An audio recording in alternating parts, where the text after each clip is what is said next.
sky, it's a bird, it's a plane. It's Superman. This is Dan Jurgen. This is Jason J. Lewis, the voice of Superman on Justice League Action. This is Mark Wade, writer of Superman Birthright, and you're listening to The Krypton Report.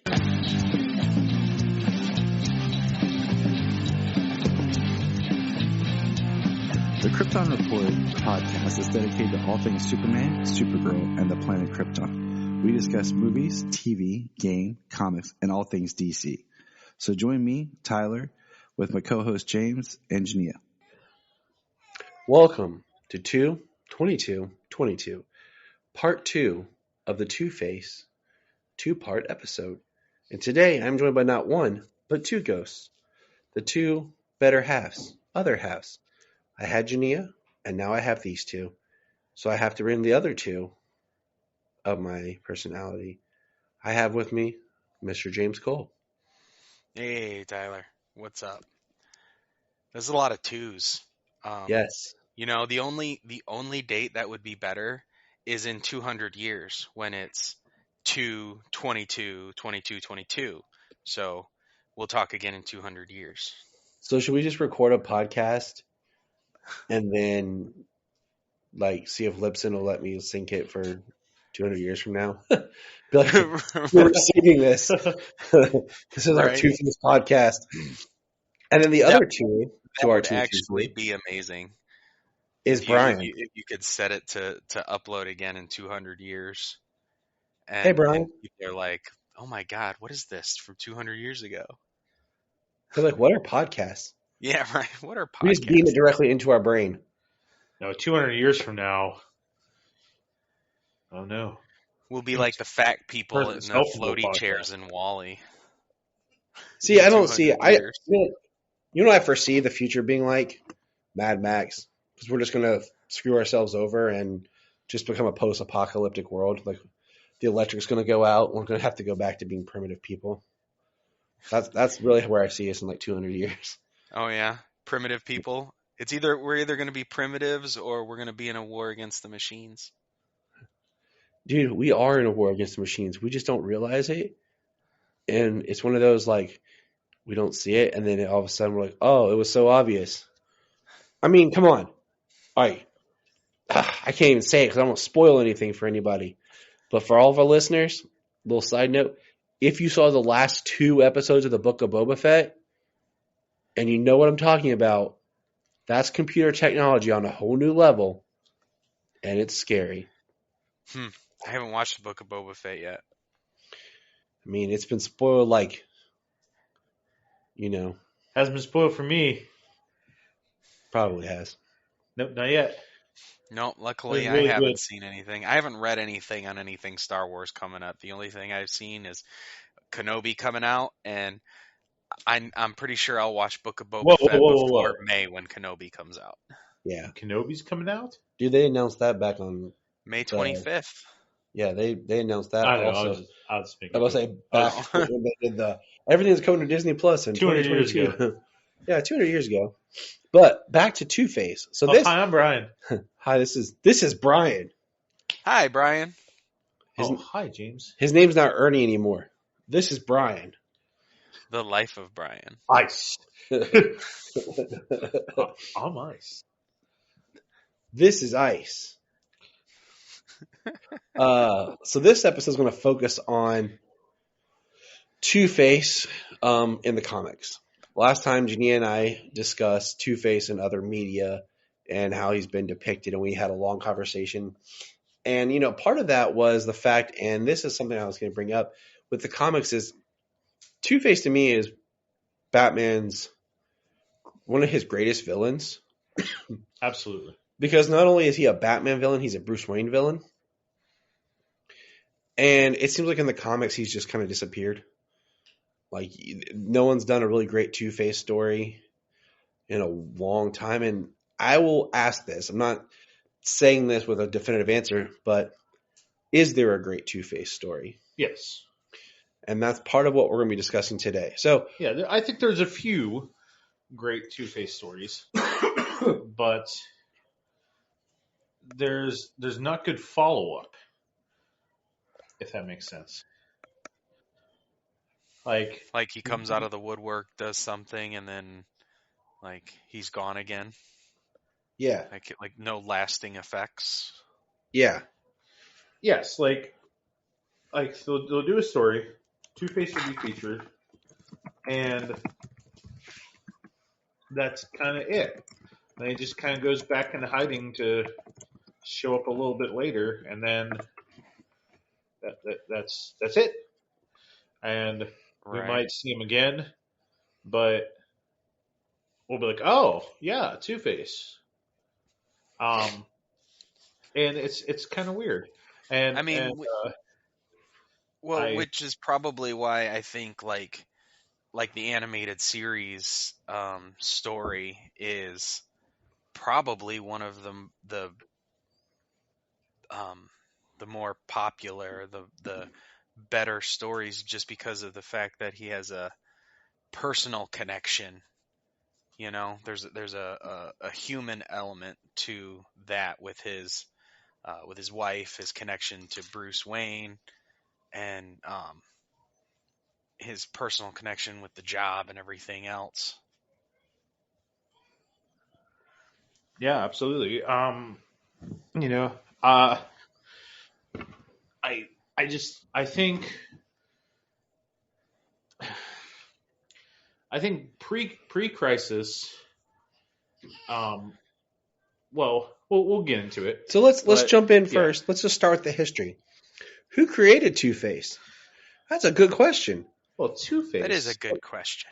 It was created none other than by Bill Finger, with probably very little help from Bob Kane. Darn right, it was created by Bill Finger. First appeared in Detective Comics number 62 or 66, 66. which is divisible by 2.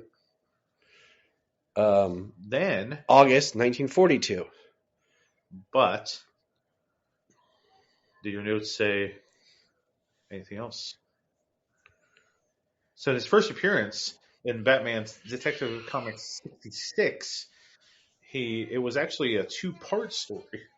So in 66, it starts it. 67 was actually a Penguin story, and 68 was the second part of that story. That's kind of cool. They kept it on an even number, though. Yes, the even number is a cool, like little way of connecting Two-Face and his story. Yeah, I mean, it sounds like it has to have been on purpose. Yeah. Why else would you do it? But Exactly. Bryan, being the magnificent history reader that he is, I'm okay. is gonna fill us in a little bit on some pre-crisis Two-Face. And I'll do a little bit of post-crisis in terms of his relationship with Renee Montoya. And then we're going to talk about stories that we've read, stories that we think is prominent, and some other things. So, Bryan, go ahead and take it away. So, some interesting things that I picked up. So, when Two-Face was first introduced, his name was actually not Harvey Dent. His name was Harvey Apollo, as a nickname, Kent. Yes, that's Kent, as in Clark Kent, as in John Kent, as in we might want to change his last name because of the association with Superman Kent. Which made sense because I hate when you're creating fiction, okay, don't give people the same name. Just going to say that and back off. Absolutely. And he was called Apollo because he was such a handsome fella. Everybody adored him. And he was the district attorney. And in the first couple panel of the first issue, he actually is a district attorney prosecuting Sal Maroni. And as his first witness, and wasting no time in the case against Sal Maroni, he calls upon Batman. So Nice. it's just kind of like in Batman Forever, if you will. Where, okay, can we just pause for a second? Because I've never thought of it like this, but a lot of people have mentioned it. The idea in Batman Forever was Batman just sitting like in the crowd, because the way he comes jumping through the witness stand and everything, it kind of feels like maybe had just been sitting in the crowd and then like went into action. I don't know. Just a thought. Yeah, that's the Well, way it seems in that movie. It's like Batman sitting in the courtroom in the broad daylight with everybody just chilling in costume in his suit. if they want to elaborate a little bit more, Batman is called in as a witness to the busting of Sal Maroni, and Sal, in his frustration, throws acid at Harvey Dent. He throws sulfuric acid at Harvey Dent. Batman deflects it with his glove, and half of it splashes Harvey's face. Now, in the first comic, you do not see the scarring of Harvey's face until a little later, and the whole entire time, his suit is actually orange the whole time until they take the bandages off, and he sees his scarred face the first time. Then all of a sudden, half the suit becomes purple with his green face. Which is interesting. Yes. Now, Isn't that another the thing, isn't that the design they used for Two-Face in Batman versus Two-Face, the last Yes. Adam West animated movie? Yes. Yeah. Now, Two-Face's face was originally scarred green, and Bill Finger got his inspiration for Two-Face from the 1931 movie of Jekyll and Hyde. So Two-Face is seriously based off of Jekyll and Hyde. Actually, in the first panel of the Detective Comics 66, you see Two-Face reading The Strange Case of Dr. Jekyll and Mr. Hyde. Oh, that's Makes pretty cool. sense. Now, Two-Face, when he was introduced, he was deemed a little bit too scary of a character. That's why he wasn't ever used in 66, this TV series, That is correct, sir. which is bullcrap. So there are some reports that Bill Finger and Bob Kane actually thought he was a little too scary that they created. So his other appearances in pre-Crisis, until Denny O'Neil and Neil Adams got the job, his other appearances are actually by fakers, people posing as Two-Face. So that was somewhat interesting. So I want to get your thoughts on this, guys. So what do you think? So originally the coin that Two-Face has was actually Sal Maroni's coin. So Sal Maroni had a two-headed coin, and Harvey had this as evidence. And when he sees his face like that, that's what makes him kind of go a little crazy. And then he goes home to Gilda, his wife, and Gilda is actually an artist. She is a sculptor, and she would always sculpt his face because he was like Adonis. He was gorgeous. Gilda's reaction. He was like James. Well, that's what I call him, Adonis. But Gilda's reaction is so crazy, and the reaction to people that see his scarred face around town, that that's part of what makes Harvey go nuts, is Gilda's reaction. And now Batman goes to him and says there is a plastic surgeon named Dr. Eckhart who could fix you. Do you think about the future?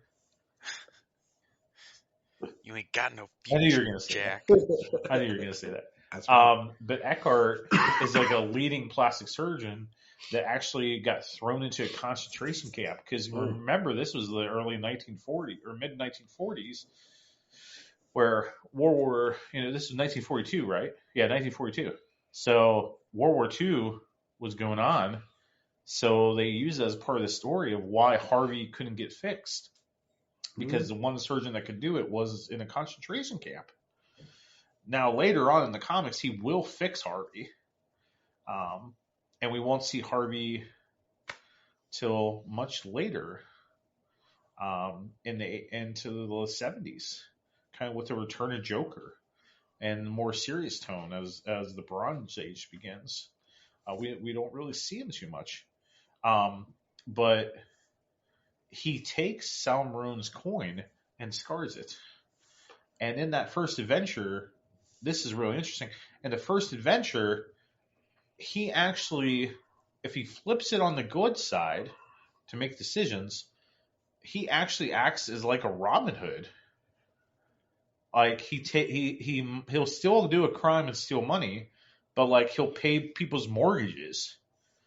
He donates it to charity, and people think he's like a normal Robin Hood, and he's actually a good guy.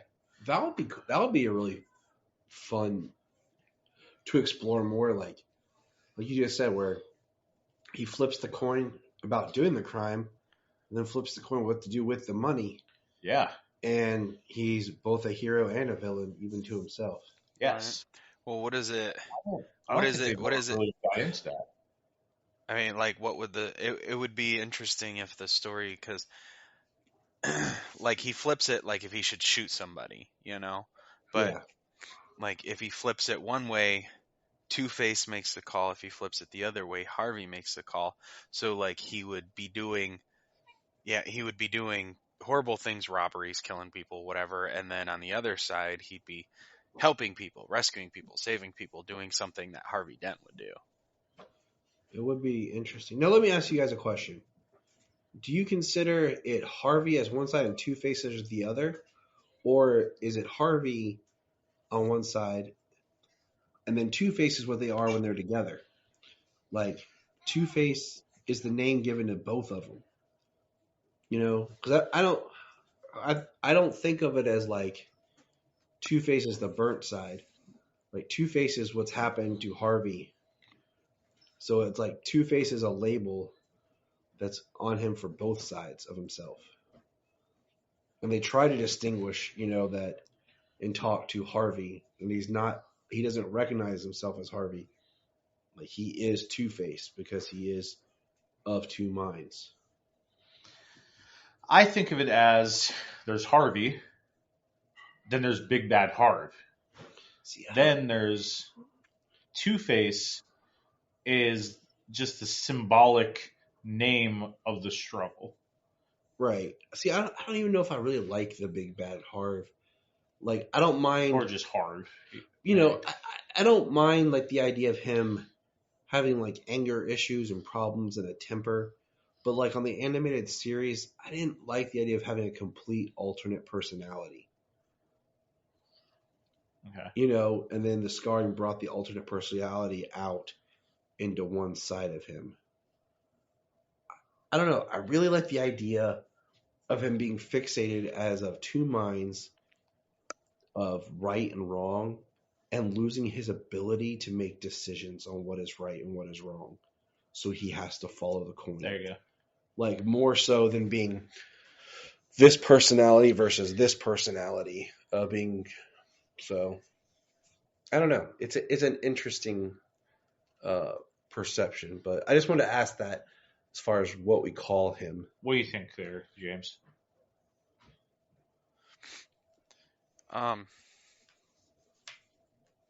Yeah, the coin. He takes the Delmar approach. He's like, I'm with you fellers. Yeah, I mean, pretty much. I mean, you said most of that really well. Like, I don't have much to add exactly to that. I mean, Two-Face is my favorite Batman villain. And he doesn't get as much. He's like a well-known Batman villain. But then if you ask why or where, people are like, movies? Right. I mean, I haven't read too many too many comics with him. Like he certainly hasn't been in any current run that I've read. And that's the Brian already mentioned that. Like that's a shame. Like it seems like he's been very shelved recently. Yeah, he's been one of the top villains for Batman. I've always known that Two-Face was one of his top rogues, you know. And they've done some good stories with him that I've seen, you know, because the only prevalent stories that I've read with him in them is Arkham Asylum, Year One, Long Halloween. He's not even really in Year One that much. No, he's just Harvey Dent. Yeah. You know what was okay? So, just pointing this out while we're talking, because I didn't think about this when Janine and I talked. It didn't even dawn on me that the cartoon series of The Batman doesn't even have Two-Face in it. I never finished it yet. So I had, but then like I was going back through and checking, and he's not there. Was this Gotham? No, Gotham had him. Gotham for like 2 had seconds. Gotham had Harvey Dent in like the first season, then he came back for one episode in like the second season. Then he disappeared for the rest of the show. Yeah. He's like the one Batman villain that didn't become a full villain by the end of the series. But we do agree that shouldn't. We should have seen a little bit more of Harvey Dent. Like if you're going to introduce Harvey Dent when Bruce is a freaking child, then at least have some more of him. But he turns to Two-Face while Batman's Batman. But like I don't know, they blew it. I don't think they should have showed Harvey at all. They kind of blew it. What, in Gotham? In that Gotham show, they shouldn't have showed Harvey at all. Dude, your whole statement you just said is the entire series. They shouldn't have fill in the blank. Pretty much. Yeah, I mean, speaking on that, they didn't show Two-Face though. He could have just been could have been an upcoming lawyer, you know, like fresh out of law school. Student. Yeah, he should have been a law student, or he should have been. You know what? He should have been in college in pre-law. No, he should have been a student with Bruce. I mean, that's the ultimate yes. But we digress. The other thing was, in all of those connected animated film series that we reviewed, Two-Face is only shown in a cameo in Arkham. He's never an actual character. So he hasn't really gotten recently anything grand. The closest thing is, since we're still in pre-crisis, was the Batman versus Two-Face animated film. But what's some other big pre-crisis Two-Face stuff, Brian? So one thing I want to point out here.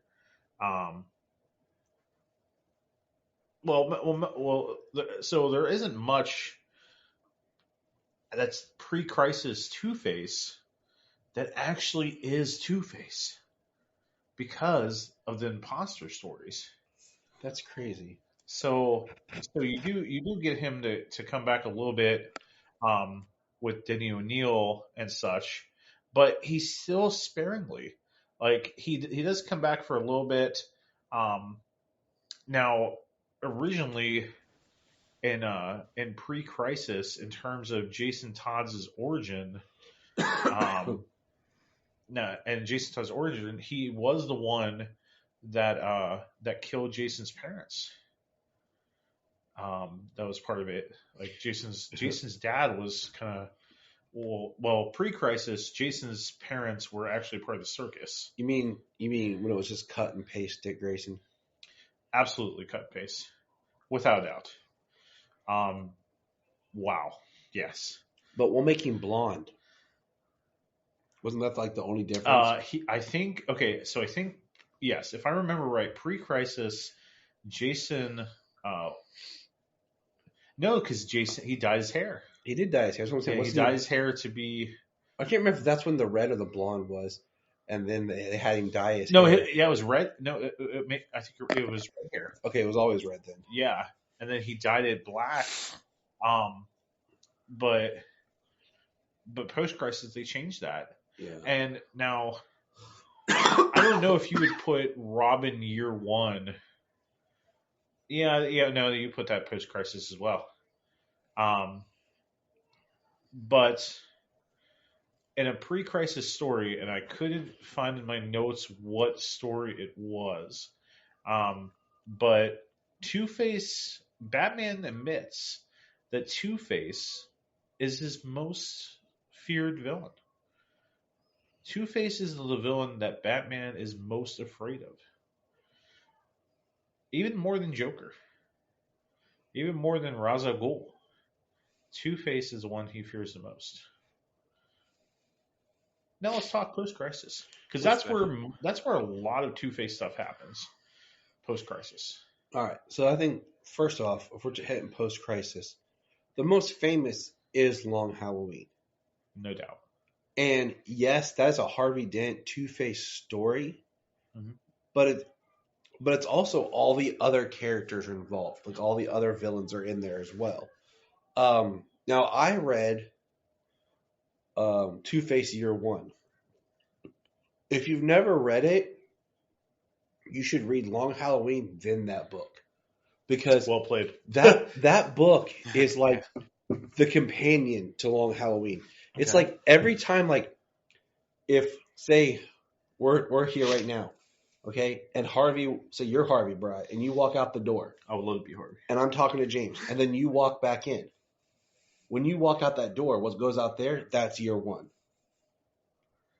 So it's like all this stuff that's like off to the side that we don't see in Long Halloween is what's in Year One.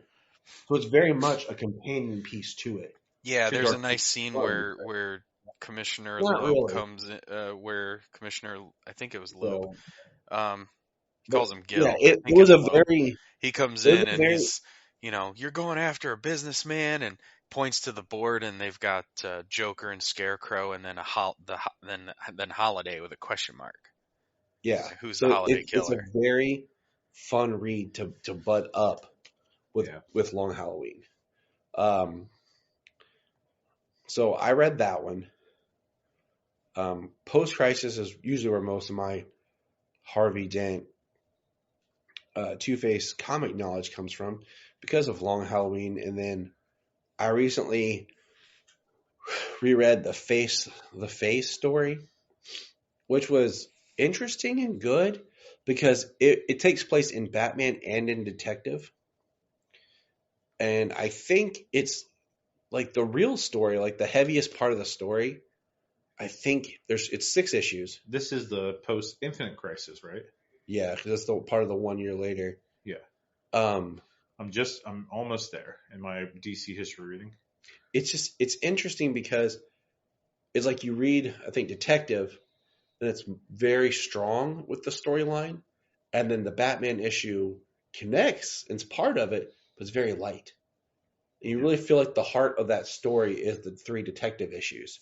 And it's kind of like,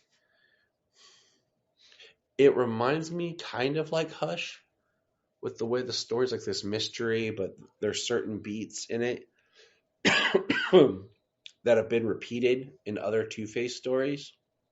Well, at the start of the story, so jumping ahead a little bit. So we're all over the place. Just jump. We are. Read a comic, people. It's awesome. But so around that time, Two-Face is cured, supposedly. So they kind of brought in a pre-crisis story of him finally getting the surgery, and then kind of fading away. To like kind of brought that back, where he gets the surgery for Tommy Elliott to use as a pawn against Batman. And didn't they do the surgery healing in The Dark Knight Returns also? Yeah. Yes. Yeah, they fixed his face and then said they fixed his mind, but they made it worse. So shattered. It's either he goes in Dark Knight Returns, he looks in the mirror and he sees his face is completely scarred. Yeah, both sides scarred. And then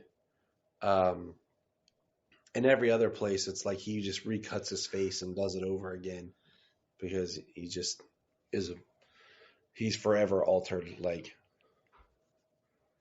always. So, I want to touch on one last thing for myself.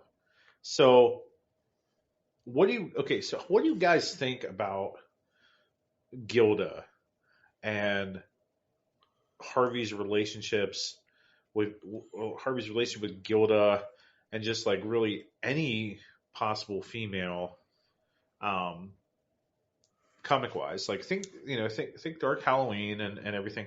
Like, what do you think about this? Because things kind of changed in the 90s. I don't know, because I almost see Harvey as being kind of. I guess I always like the idea that Harvey's very much not a player, but has trouble settling down, even if there is someone that he loves. Because even as Harvey, like we see little bits about where he has problems with decisions. And in the comics, like, of course, Gilda was big in the Long Halloween, but then like every other interpretation I've seen in other media, like she is gone. Yeah. Like she wasn't in the animated series. That's why, because of course I saw the animated series before I read Long Halloween. So of course, when I did read it, I was like, who's this? Because there was a woman, Grace, in the animated series. And don't forget Poison Ivy. And Poison Ivy. And then if we look, and then in the movie, we had Sugar and Spice and Batman Forever. Everything was nice. And then we had Maggie Gyllenhaal, Rachel, and Rachel, The Dark Knight. So, Gilda hasn't got her fair representation. And then we had a twist to like the Gilda story in the Long Halloween film. Yes. So I don't know. Like, I like the idea that Harvey, like, has connection and has a desire, to be settled down, but has a hard time, and he has conflict about it, I like the idea that his whole life is built on conflict, where he's not sure. When he's in the courtroom, he has absolutes. Yes. But when he has his personal life, he has issues. So when the scars hit him, it's like the perfect out for him to just break and accept life as pure chaos. Yeah, I mean, I definitely see like just from different, like I've seen him married, obviously, with that story, with that run, but I know in other stories and other mediums, he's, as you said, like a player. I think less settling down, more of he's kind of obsessed with the job, and with his psychological problems, seeing therapists and stuff. I mean, and his decision making, I think it would be easier to see him, kind of bouncing around from person to person. Mm-hmm.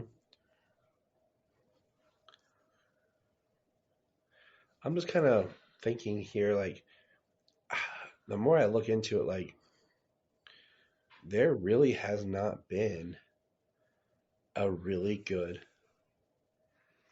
Two-Face story in a long time. So now, I mean, I haven't read so many. So like, just one of my, and you actually haven't read it yet, and partially because of the artwork, and I don't blame you there. But Batman Arkham Asylum, it's not just the art white; it's the lettering. The lettering, yeah, hard to read. The interpretation of Harvey Dent is actually pretty It's an extreme version of him.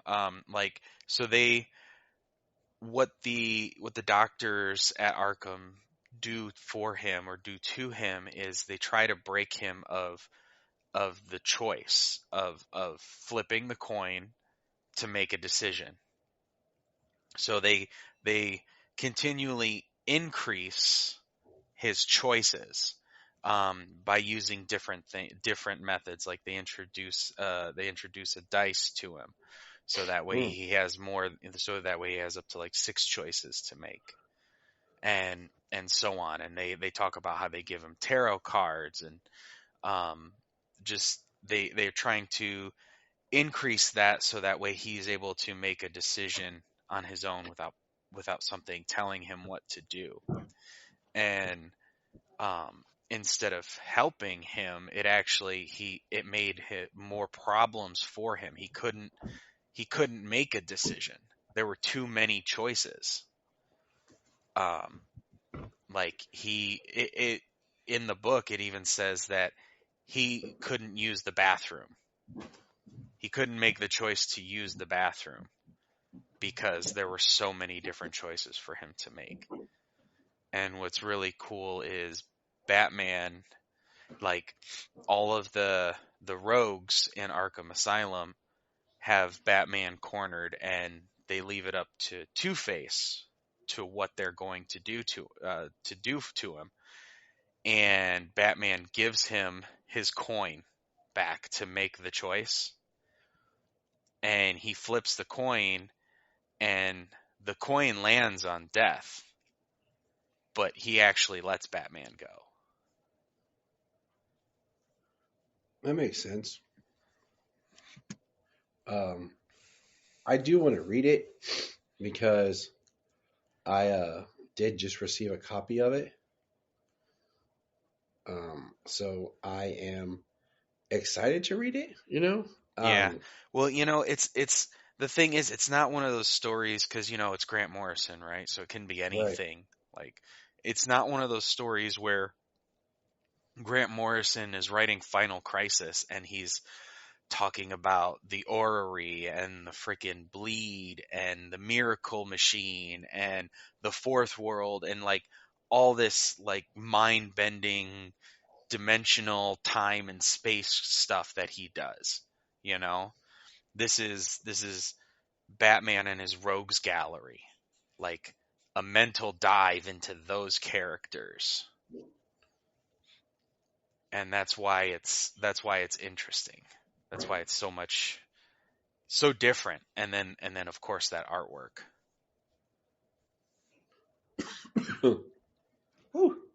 Yes.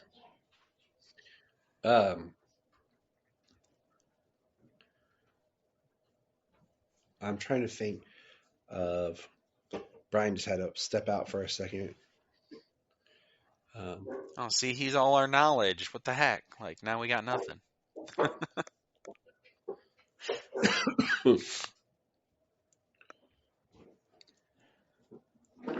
So, yeah, we'll just wait for Bryan to come back.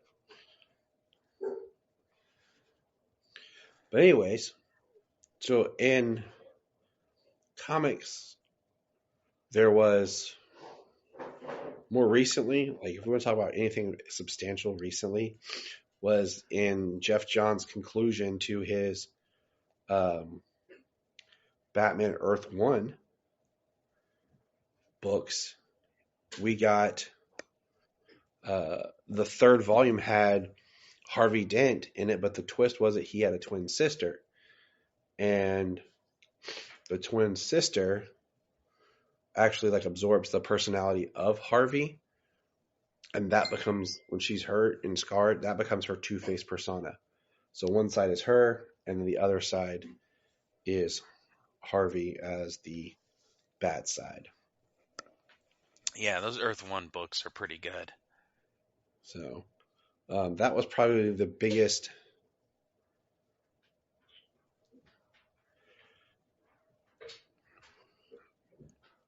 That's probably the biggest Two-Face story to come out like more recently.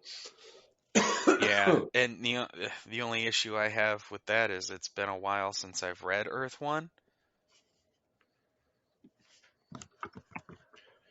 So I mean, before we got on, I was asking you about Earth 1 because I knew there was the woman in it. I couldn't remember if it was his wife or his sister. It's his twin sister because she has an issue with Bruce Wayne. And because he has an issue because Bruce Wayne had a crush on his sister. Okay. And that's like the big kind of crux, so that when the Harvey as the Two-Face other side takes over, that's where like all this animosity comes from, is he hates that Bruce had a crush on his sister. Oh.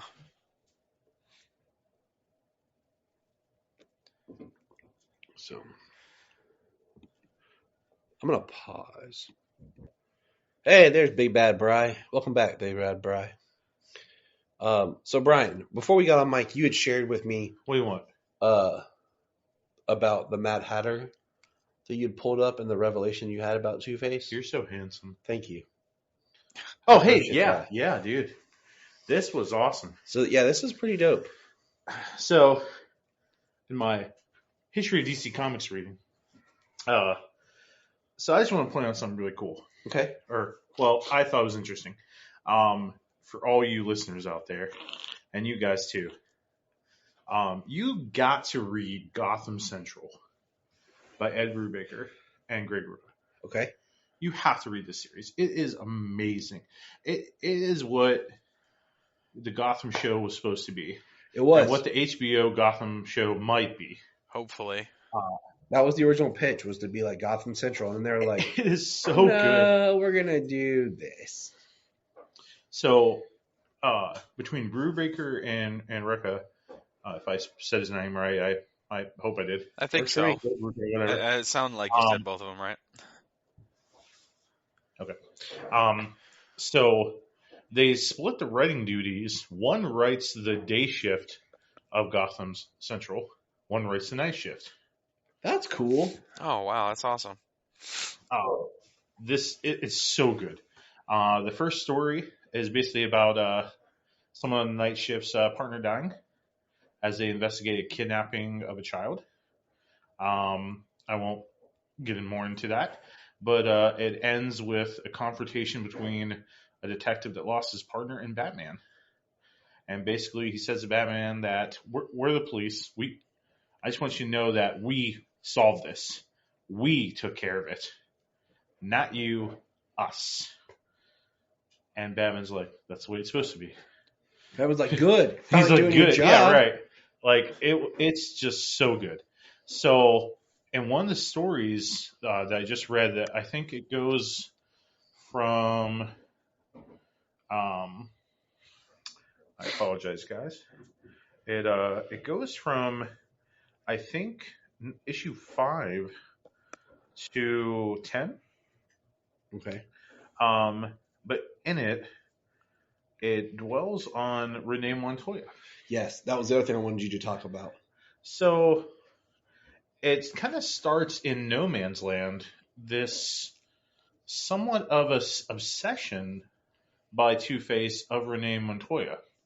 So if you guys don't know the story, No Man's Land, basically it's one of the most popular Batman stories of all time. It takes place in the 90s, and basically a giant earthquake goes through Gotham, and it shatters like everything. It shatters people's perceptions of Gotham, people's hope that Gotham can be better. It destroys the whole entire city, and the U.S. government basically says this earthquake is too big. We're going to seal it off from the country, and you're on your own. At the beginning of this, after this earthquake, Bruce Wayne is trying to get funding for the government, and he can't win. And Batman just leaves for basically almost a year as he tries to figure out kind of what to do, because this is an enemy that Batman's never faced. It's not a physical enemy. It's just natural disaster. So in the midst of He's this, like, oh, What's I that? can't punch this?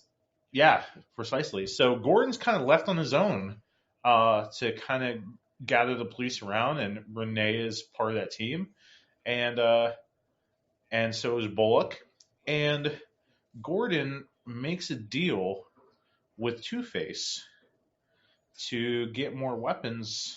So Penguin kind of has all the weapons, as Penguin is Penguin, and Gordon kind of makes a deal with the devil, so to speak, with Two-Face. Using the past relationship with Harvey to kind of acquire more weapons and territory so that his police can win. Well, Harvey kind of wants part of his territory back, and he puts Gordon on trial.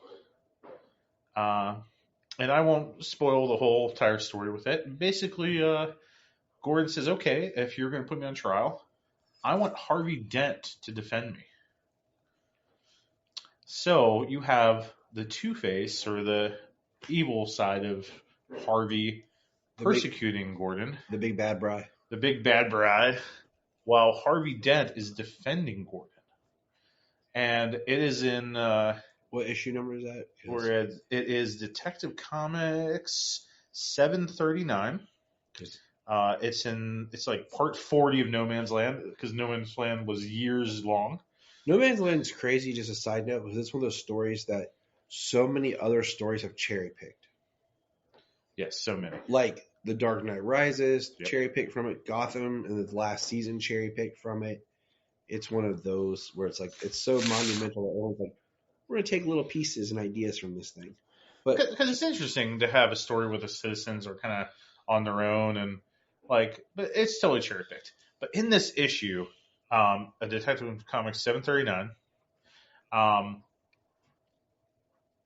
the Two-Face personality cracks. Like, he just can't do it. So he's questioning Renee Montoya about her relationship with Gordon and how she respects him as a boss, and who is Gordon's character. And then you have Big Bad Harv saying, no, Gordon's a piece of junk, Gordon let me become this, and Gordon's not as good as you think he is. And eventually, like, the whole entire comic, all the dialogue is kind of split in two. As I'm trying to show Tyler here. oh, that's cool. I'm pulling it up on my app here. As it's kind of split in two of who's talking and who's persecuting. It is great work. And this was written by Greg Rucka, who's just awesome. Great Batman writer. And we see him kind of break. And so as you can see in this panel here, there's Harvey on one side, and there's Big Bad Harv on the other, conflicting each other. And Two-Face just gives up, and he breaks down. And he acquits him of his charges. So, but in the midst of this is the first time that Harvey is seeing Renee Montoya stand up to him and challenge him of who he is and who he was. That you were district attorney. You were something. This challenging, this conflict in you can beat it. And this is where he starts to see what he could be in the conflict. So that's the start of it. A few years later, Greg brings it back when he takes over Detective Comics kind of for a good period, and Two-Face starts sending Renee roses and Valentines and all these gifts. Now in Gotham Central, Renee gets framed for murder. Her whole life falls apart. And she gets outed as a lesbian. And you find out, spoiler alert, sorry guys. Yeah, spoiler alert for, we all pretty much know now, because that's when we think of Renee Montoya, it seems like that's like the definitive, oh yeah, she's the lesbian detective from Gotham. thanks to the portrayer and everything now. For anybody named Montoya that's listening, I don't know who this guy is next to me. Dude, that's all they made her on Gotham when she was there. And then they brought the same actress from Gotham to be Renee Montoya on Batwoman. And that's all she's been about since being on Batwoman. But Renee Montoya is one of my favorite Gotham characters. She's great in the Christmas animated album, series. And just she's been crapped on in live action. I don't even get me started with the Birds of Prey, Monstrosity, Abomination of God movie. Don't even get me started. And that's part of why I was so mad. Rosie Perez. Like, oh my. Anyway, like, so Renee gets outed because Two-Face sneaks into the police station and he posts a picture of her kissing her girlfriend and gets outed. Then he frames her for murder and drug possession. And then he kidnaps her. And his reasoning behind this is, well, you wouldn't answer the phone. No, I'm just kidding. His answer behind this is more psychological. He sees Renee as living two lives. That's what I was going to say. That's what I was going to say. Like, You know. is it because she has that secret of living two lives, two sides? It's like a parallel. And she has this constant internal conflict of, hey, I'm a lesbian, and I'm in love with Daria, who's a baker, and that's who I am. And she has a secret, and Harvey, because Renee was kind to Harvey and visited him in prison or in no man's land, and she encouraged him to try to be better, Harvey saw that as kindness, and because Gilda rejected him, you know, in these comics. I mean, in these comics, like, Long Halloween was kind of loosely canon. Yeah, it's one of those that is loose canon, but everyone takes as canon. It's total canon, absolutely. But to look at Renee as just kind of living these two lives, it makes you get more mad at the Birds of Prey movie, as I am. But I mean, yeah. So of course, Bruce Wayne steps in and hires a lawyer for Renee, and she gets acquitted, but her life's never the same because now everybody knows that she's a lesbian and she never got to have that moment. And it's actually Maggie Sawyer, who transfers from Metropolis to Gotham during this time, who is also a lesbian character, that tells her that this is a moment in your life where you have to decide what you're going to do with this and how you're going to be. Maggie's awesome. Gotham Central, please read this. But after I read that, I started reading Arkham Living Hell, which is an awesome story. He's confusing me. Sorry, Jania. This is written by Dan Slott. Listen to this. This point he pulled up about that gets pointed out about Two-Face here. It's really interesting. So this is written by Dan Slott, who's known for a very long run on Spider-Man. Dan is awesome. Dan's actually currently writing Fantastic Four, but we don't talk about Marvel, just like we don't talk about Bruno. No. But in issue 2 of the Living Hell story, just to give you a little background about this, Living Hell is basically about a white-collar criminal named the Great White Shark. Have you ever heard of him? Yeah, because he comes back in the face-to-face story. Oh, well, that makes it more interesting. Mm-hmm. So this, canonically, I can't even talk. Canonically, you got it right. This takes place before No Man's Land. Okay. But basically, Great White Shark is basically he robbed a bunch of people from their pensions. He's a white collar criminal, and he gets trapped in Arkham Asylum with all the nuts. And he basically pleads insanity so that he doesn't have to go to prison too much. And he gets thrown in Arkham Asylum with all the nut cases. So in issue 2, Two-Face is kind of in the rec area and Mad Hatter goes up to him and says this. He says, "Psst, what? I've been thinking, since the right side of your brain controls your left and your left side controls your right, your good and bad faces are in the wrong places. And try as you might, you'll always be contrawise, a flip side, backwards ass. Since of these two dents, the one that makes sense is through the looking glass. So only when Two-Face looks in the mirror does it make sense. And Two-Face basically flips the crap out and destroys mirrors because he doesn't like looking at mirrors. So, to put this in perspective, the left side of your brain, which is the scarred on the outside side of Harvey Dent, the Two-Face side, so outside scarred, the left side of your brain controls the right side of your body.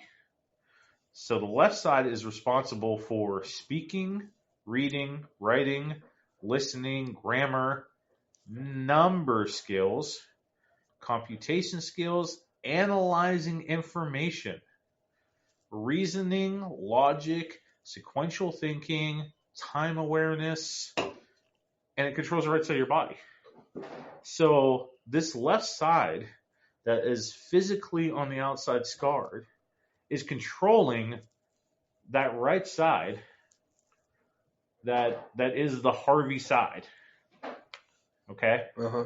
The right side of the body, or the right side of the brain, which is controlling the left side, that is the outside appearance Two-Face. I hope you guys are following me because I know it's hard. I'm following without, you fine. without Gotcha. visuals in front of you. It deals with organizing information, abstract meaning, context, spatial relationships like map reading or shape recognition, visual information, face recognition, intuition, emotion, imagination, detecting motion, music and art, and controls the left side of your body. So the right side of your brain is your creative side. Your left side is your logic, your reasoning. So it makes you wonder, is the Two-Face side the bad side? Or is it the Harvey side? Because the left side of the brain that was poured acid on it controls that left side, or controls that right side of his body, which is not scarred by anything. It's kind of like a Hegel's dialectic. You have your, if you think about it, you're going back and forth, back and forth, back and forth of just your thesis, antithesis, thesis, antithesis. Yeah. And that's how I look at his brain, is like everything's flipped. So it's like almost like it's always dual. It's always, Always. and it's not like it's a complete cut you down the middle kind of scarring. Because I know that I've seen in some comics where the acid got the face, the neck, the hand, and then like even more like there's parts of like his chest and stuff that's burnt also. And sometimes it's just, the face, the neck, and the hand, and the rest is fine. Yeah, but that makes sense. The other thing that you had found that you told me was about the other words used for the name of the acid. Yeah, I found that on my own. I thought that was pretty cool. So, in the first appearance of... So, in some stories, I think it's in... It might be in year one? Or it might be... I don't know, but there's some stories where Harvey had an abusive father. Yeah. And they kind of get into that. Christopher Dent or something like Yeah, Christopher Dent. So, and I'm probably butchering this as I try to pronounce it, but the type of acid that was thrown at Harvey was sulfuric acid, which Batman asked if that was vitriol, spelled vitriol. So vitriol also has the definition of cruel or bitter criticism. So literally and figuratively, cruel or bitter criticism is thrown at his face. criticism is thrown at his face, and he splits. His mind splits. Sulfuric acid, but also cruel criticism thrown at him. And what can't Harvey take? Harvey can't take criticism. He can't take someone showing him who he really is, or someone telling him kind of what to do. Like, it has to, his decision making, null and void. So, in all this talk about Harvey and in comics, I've been thinking, What are you thinking, homie? what would be a great story to do now with Harvey? Because one, I'm over the let's cure Harvey storyline. I think the best twist on that was in the animated series where Two-Face had Harvey kidnapped. He pre-planned to have Harvey kidnapped to stop him from being the plastic surgery to being fixed. I'm behind in reading current Batman. I think the last current thing I read was Welcome to adulthood. right before the Fear, whatever. Fear state stuff. Right Yeah. Yeah, I Fear got really State. just tired of Batman comics and how it just seemed like they kept everything kept escalating, and then the last issue of the story was. Well, I think you're just kind of butthurt because, Batman's superior to Superman. So What? Jania? Get the axe? Awesome. All fun makes Jack a dull boy. I welcome death. Bring it! Here's Johnny. I whooped your ass with a kryptonite ring. I whooped your ass and the Dark Knight Returns. Yeah, and just that one. Don't forget what happened. You always have to hold back, Clark. Because you're a bitch. Don't forget what happened when I burned your brain in Hush. You didn't burn my brain. Yeah, I did. Oh, in the Hush movie or something? No, in the book later when he's sitting there and he tells him to scan it. And Yeah, check because the I brain. asked you to. Exactly. You don't You know had to what burn the tracker out of me because you're a good friend. You don't know what else I did while I was in there. Why do you think you can't pee straight anymore? Here's the thing. I always know what you're going to do, Clark. You don't always know what I'm going to do. We should just do a whole podcast of this. Why do you want to kill me? Where's the trigger? Right? Where's the trigger? But no, I'm just thinking You're like, such a bitch. what would be a really good Two-Face story? And that's the question I leave with everybody. We're an hour in. None of us feel 100%. What would make a good Two-Face story? That's That's a $1 million question. So that's what the thought I want to leave everybody on as we're at 1 hour, 2 minutes, and 24 seconds. Oh, we should have stopped at 22 seconds. Look up in the sky. I want to invite you to check out the Krypton Report Patreon. For $1 a month, you can hear exclusive content. We have discussions on movies or other comics or stuff that's going on in pop culture.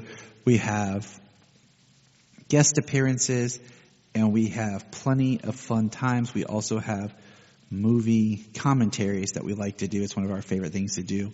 So check that out. It's just $1 a month. It's chump change, it just helps us keep the podcast going. We're not here to make, money off and get rich. It's just nice to have a little help, to pay the bills here. So $1 a month, come join us on our Patreon. Krypton Report, patreon.com. And if you want to have a good time, keep listening to the Krypton Report. If you're enjoying this podcast, here's some of our favorite podcasts to check out. Digging for Kryptonite, The Aspiring Kryptonian, Superman the Animated Podcast, The Last Sons of Krypton, The Geek of Steel, the All-Star Superfan Podcast, It All Comes Back to Superman, and Superboy Legacy, Supergirl Radio, and of course, always hold on to Smallville. Check all those out, enjoy those supercasts, and remember, keep listening. The Krypton Report is a Tears production. We thank you for listening and enjoying, and please support us on our Patreon account, our TeePublic store, and check out our social media. Always remember to look up in the sky.